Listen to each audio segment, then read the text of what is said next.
parliamo anche di sicurezza, perché in questa situazione, come diceva l'architetto Marchiori, chi tiene più le persone a casa?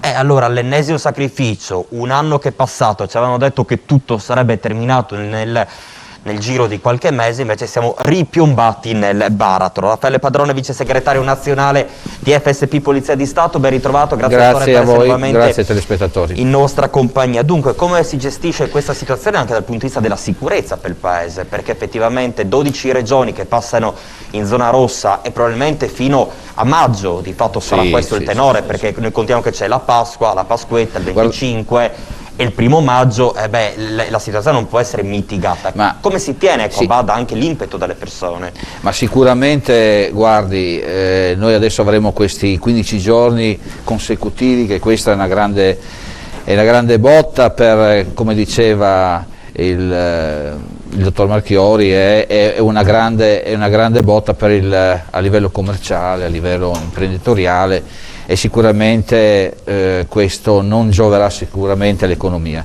Chiaro che noi adesso la vediamo sotto l'aspetto sicurezza, guardi, diventa sempre più difficile, innanzitutto perché nonostante tutto si richiedono dei sacrifici agli uomini delle forze dell'ordine. Io come sempre vi porto i dati che poi vi leggerò, però voglio dire, diventa sempre più difficile effettuare questo controllo, perché come diceva il capo della polizia precedente, diventa una richiesta, quando ti avvicini alla macchina per controllare, insomma devono essere sempre fatti controlli con il buon senso, rispettare il buon senso delle persone.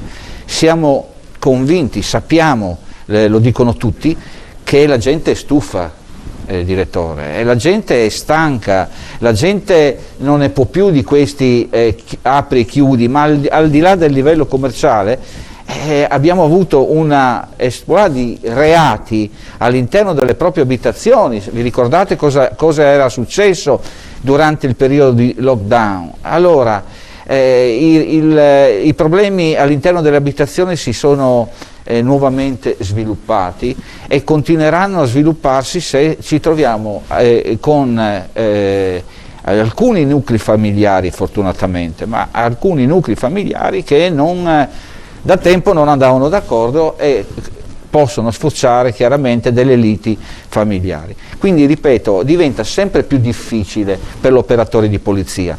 E poi la quantità degli uomini delle forze dell'ordine, perché si continua a chiedere agli uomini delle forze dell'ordine di triplicare i controlli, no? Io sento poi una cosa divertente, nel clima possiamo anche...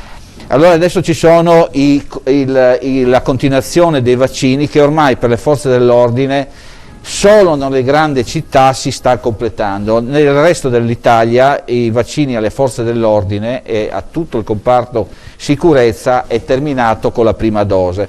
Continuano a ripetere in televisione che adesso il vaccino, siccome è stato potrato a persone oltre 55 anni, 65 anni, un'aliquota di questi vaccini sono destinati alle forze dell'ordine. Beh, sì, ma è vero che la polizia è vecchia e che i carabinieri sono anziani, però a 60 anni noi andiamo in pensione, a 65 gli uomini delle forze dell'ordine non ci sono più in servizio.